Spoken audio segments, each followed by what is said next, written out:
तो बहुत स्वागत है आपका एक बार फिर से खंडवा डिफेंस फैक्ट पर। आज की इस वीडियो में हम लोग दो चीजों को लेकर डिस्कस करेंगे। एक तो खबर है जिसमें ऐसा कुछ देखने के लिए मिल रहा है कि जापान शायद अपने द्वारा की गई एक बहुत ही बड़ी गलती को शायद सुधार सकता है। बहुत इंपॉर्टेंट है वो, और साथ ही हम लोग एक सिग्नल को यहाँ पर डिस्कस करने जाएंगे और जानने की कोशिश करेंगे कि क्या रशिया द्वारा इस बात का सिग्नल दिया जा रहा है कि वो आने वाले समय में भारत की अरब-टाई उसे अडॉप्ट कर सकता है। तो चलिए डिस्कस करते हैं क्या चीजें सामने निकल कर आई है। आप बस इसी तरह के वीडियोस के लिए अपने खुद के इस चैनल को सब्सक्राइब जरूर कर दीजिएगा। और अरब-टाई से याद आया कि अपने इस चैनल का एक पेज वहां पर भी उपलब्ध है खंडवा वाला के नाम से, आप उसे डायरेक्टली ज्वाइन कर सकते हैं सर्च करके, या फिर आपको लिंक डिस्क्रिप्शन में मिल जाएगी। शुरुआत हम लोग जापान से कर लें। देखिए, अगर मैं अपने ओपिनियन से बताऊं तो जापान के हिरोशिमा नागासाकी पर जब न्यूक्लियर अटैक हुआ था, अमेरिका ने जो किया था वर्ल्ड वॉर 2 के समय, उसके बाद जापान ने करना यह था कि इस तरह का अटैक जापान के ऊपर कोई दूसरा न कर पाए, इसके लिए खुद को इतना ताकतवर बनाना था और इसके लिए उसे भी बदले में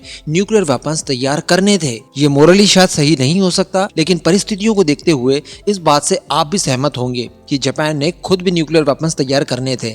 साथ ही ये करना था कि भारत की तरह नो फर्स्ट यूज पॉलिसी को अपना लेना था, ताकि उसका कोई भी दुश्मन देश उसके ऊपर न्यूक्लियर अटैक करने से पहले 10 बार सोचे कि अगर हमने किया तो वो भी हम पर करेगा। एग्जाम्पल के तौर पर आज आप जापान के लिए जो खतरा बन सकते हैं उन देशों को देखिए। उसके 3 पड़ोसी यानी चाइना, रशिया और नॉर्थ कोरिया, जो कि उससे बहुत करीब हैं और तीनों ही न्यूक्लियर संपन्न हैं। इस वजह से जापान के ऊपर लगातार खतरा बना हुआ है, जिसमें नॉर्थ कोरिया को लेकर तो कोई गारंटी भी नहीं दी जा सकती। अब अगर जापान की सिक्योरिटी की बात की जाए तो हम सभी जानते हैं कि अमेरिका के ऊपर निर्भर है, लेकिन इस समय डोनाल्ड ट्रंप की जिस तरह की पॉलिसीज हैं और जिस तरह का रवैया उनका दिखाई दे रहा है, वो बिल्कुल भी रिलायबल नहीं रहे हैं। ऐसी परिस्थिति में बताया ये जा रहा है कि जापान इस समय विचार कर रहा है कि क्या अपने न्यूक्लियर वेपन को तैयार किया जाए। आप द स्ट्रैटेजिक का ये आर्टिकल पढ़िए, इसी के आधार पर मैं आपको बता रहा हूँ। इसमें बताया ये जा रहा है कि जापान में इस समय मंथन चल रहा है। ये लोग चाहते हैं कि एक ऐसी क्रूज मिसाइल डेवलप की जाए जो सबमरीन लॉन्च हो और साथ ही न्यूक्लियर वॉरहेड को डिलीवर करने में सक्षम हो। हालांकि अगर ऐसा करते हैं तो जापान को अपने खुद के कई सारे सिद्धांत तोड़ने होंगे जो इन्होंने वर्ल्ड वॉर 2 के बाद बनाए थे, स्पेशली 1967 में, कि ये लोग हमेशा न्यूक्लियर वेपन से दूर रहेंगे।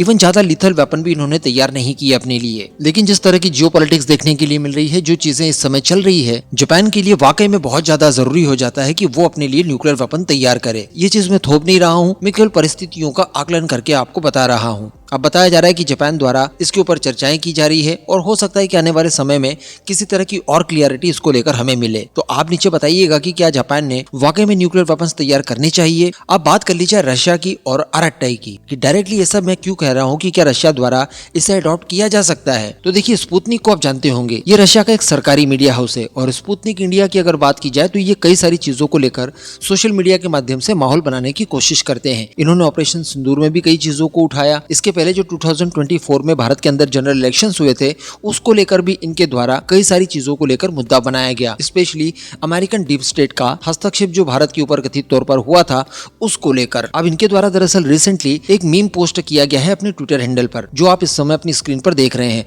मैं पूरा प्ले नहीं कर सकता, ये संभवतः गोलमाल मूवी का कोई सीन है जिसको लेकर इन्होंने मीम बनाया है। यहाँ पर आप देख सकते हैं कि फेसबुक, इंस्टाग्राम और उनकी पेरेंट कंपनी यानी मेटा किसी बात को लेकर स्पुतनिक इंडिया से वाद विवाद कर रही है और उसके ठीक पीछे अरब-टाई खड़ा हुआ है। इसके बाद स्पुतनिक इंडिया कुछ देर बहस करने के बाद मेटा को एक थप्पड़ मारता है और वो फाइनली बीच से हट जाता है। तो कुछ इस तरह का सीन यहाँ पर देखने के लिए मिला है। इसी से मुझे ये लगा कि क्या ये किसी तरह का कोई सिग्नल हो सकता है कि हम आपकी अरब-टाई एप्लीकेशन को इस्तेमाल कर सकते हैं, क्योंकि अगर ऐसा होता है तो निश्चित तौर पर ये भारत को बड़ा एडवांटेज दे सकती है। ऑलरेडी मैंने आपको बताया था 2 दिन पहले कि अरब-टाई में अब E2E की सुविधा भी आ चुकी है, तो किसी भी देश को इसे अडॉप्ट करने में कोई परेशानी नहीं होनी चाहिए। आप सभी को याद होगा जब हम लोगों ने ट्विटर का, जो कि आजकल एक्स हो चुका है, उसका भी एक ऑप्शन तैयार किया था, कू एप्लीकेशन। उस कू को भी हम लोग कुछ देशों में पहुंचाने में कामयाब हो गए थे। हालांकि दुर्भाग्य से बाद में उसे बंद करना पड़ा, लेकिन अरब-टाई जिस समय शुरू हुआ है, ऐसा नहीं लगता और बिल्कुल नहीं कहा जा सकता कि इसे भविष्य में हमें कभी बंद करना पड़ेगा या हम करेंगे। तो जैसे चाइना ने अपना टिकटॉक हर जगह पहुंचाया, निश्चित तौर पर हम भी अरब-टाई को व्हाट्सएप का एक विकल्प बनाकर अपने मित्र राष्ट्रों में शुरुआत में एटलीस्ट आसानी से एस्टेब्लिश कर सकते हैं। हैं। शुरुआत जैसा कि रशिया के द्वारा ये सिग्नल दिया जा रहा है, तो निश्चित तौर पर रशिया से इसको लेकर बात करनी चाहिए। इसके अलावा कई और सारे मित्र राष्ट्र हैं हमारे,